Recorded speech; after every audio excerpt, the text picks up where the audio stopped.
Doctor Bhim Singh ji, आवाज मिल रही है आपको? जी, मैं आपसे ये समझना चाहूंगी कि आज ये जो विरोध देखने को मिला है, आरक्षण खत्म करने का डर दिखाया जा रहा है या वाकई सरकार ऐसा कुछ कर सकती है? क्योंकि हमारे साथ जो मेहमान जुड़े हुए हैं वो भी ये लगातार कह रहे हैं कि आप लोग गरीबों का हक मार रहे हैं। ये जो बंद था आज का, वो बेकार था, बेमतलब का था, अनावश्यक था और इसीलिए जनता ने इसको नकार दिया। आरक्षण कौन छीनेगा? आरक्षण कौन छीन सकता है? और अभी जो जजमेंट आया है, सरकार ने तो जजमेंट नहीं दिया, जजमेंट सुप्रीम कोर्ट का है और आप सुप्रीम कोर्ट पर भी आरोप लगाते हैं। जो लोग सुप्रीम कोर्ट पर आरोप लगा रहे हैं उन्हें यह जानना चाहिए कि मंडल कमीशन जो लागू हुआ है, मंडल कमीशन सुप्रीम कोर्ट के आदेश से ही लागू हुआ है। तो जब मंडल कमीशन लागू करने का जब सुप्रीम कोर्ट ने निर्णय दिया तो वह उस समय ब्राह्मणवादी नहीं था, उस समय वो आरक्षण विरोधी नहीं था। और इस समय यदि कुछ आया तो आप उसे पर आरोप लगा रहे हैं। और फिर निर्णय क्या हुआ? ये जो अनुसूचित जाति जनजाति में क्रीमी लेयर का मामला है, कोई आदेश नहीं है, एक जज का ऑब्जर्वेशन है और एक ऑब्जर्वेशन को भी हमारी सरकार ने, केंद्रीय कैबिनेट ने, प्रधानमंत्री जी ने तुरंत बैठक करके उसको नकार दिया। अब इससे ज्यादा और अस्पष्टता क्या हो सकती है? इससे ज्यादा कोई अस्पष्टता नहीं हो सकती। एक दूसरा मामला ये लोग उठा रहे हैं लेटरल एंट्री का, अधिकारियों में लेटरल एंट्री का। लेटरल एंट्री का जो मामला है कोई आज का नया नहीं है, आज का नया नहीं है। मनमोहन सिंह जी जो देश के प्रधानमंत्री हुए, वो भी तो लेटरल एंट्री के जरिए ही राजस्व सचिव बने थे। सैम पित्रोदा जी लेटरल एंट्री के जरिए ही यूआईडीआई के चेयरमैन बने थे।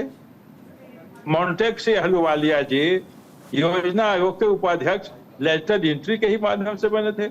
पहले कांग्रेस की सरकारों ने लेटरल एंट्री को एक मनमाने ढंग से लागू किया था, हमारी सरकार ने उसे एक व्यवस्थित रूप दिया था।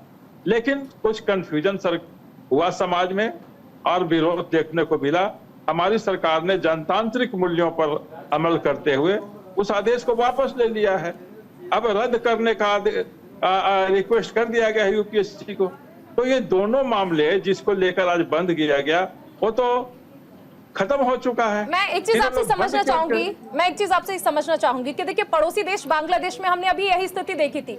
आरक्षण को लेकर विरोध शुरू हुआ, आखिर में आपने देखा था कि वो तो कोर्ट का फैसला था, सरकार को लागू करना था। यहाँ पर भी ये कोर्ट का फैसला है, सरकार को लागू करना है। सरकार ने फिर भी एक सहूलियत दे दी है कि ठीक है, क्रीमी लेयर से छेड़छाड़ नहीं की जाएगी। वहां पर सरकार बदल दी गई। क्या कहीं ना कहीं आपको ये लगता है कि क्या ये तख्ता पलट की साजिश हो सकती है? क्या लगता है आपको इस स्थिति को देखकर? नहीं, बिल्कुल नहीं। सत्ता पक्ष की कैसे साजिश होगी? ये तो सत्ता पक्ष की नहीं, क्या विपक्ष की तख्ता पलट की साजिश हो सकती है? मैं ये जानना चाह रही हूँ कि बांग्लादेश में जो स्थिति बनी थी प्रदर्शनकारियों की वजह से, क्या वो प्रदर्शनकारी यहाँ पर भी क्या ऐसे प्रदर्शन करके क्या ये तख्ता पलट की कोशिश है? ये कुछ नहीं कर सकेंगे, ये मुट्ठी भर लोग हैं, ये क्या तख्ता पलट कर सकेंगे? ये सब बात तो उतना ऐसा प्रश्न भी नहीं करना चाहिए। इससे इनका गरिमा बढ़ता है, इनका महत्व बढ़ता है।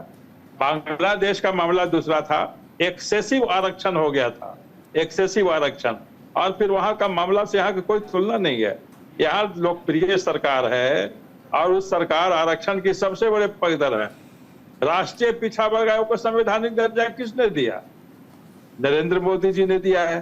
प्रमोशन में आरक्षण जब खत्म हुआ था तो उसको लागू किसने किया? अटल बिहारी वाजपेयी जी की सरकार ने किया। कॉन्स्टिट्यूशनल प्रमोशन को लागू रखने का निर्णय किसने किया?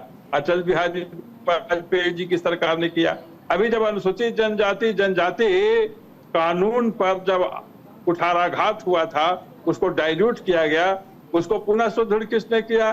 नरेंद्र मोदी जी की सरकार ने किया। ये विपक्ष के लोग कुछ भी नहीं कर सकते, उनकी जनता में कोई पैठ नहीं है, केवल घड़ियाली आंसू बहा रहे हैं। आरक्षण विरोधी कांग्रेस पार्टी और कांग्रेस के पिछलग्गू राष्ट्रीय जनता दल और समाजवादी पार्टी, इस तरह के दल कुछ नहीं कर सकते। ये जनता से ठुकराई गई पार्टियां हैं।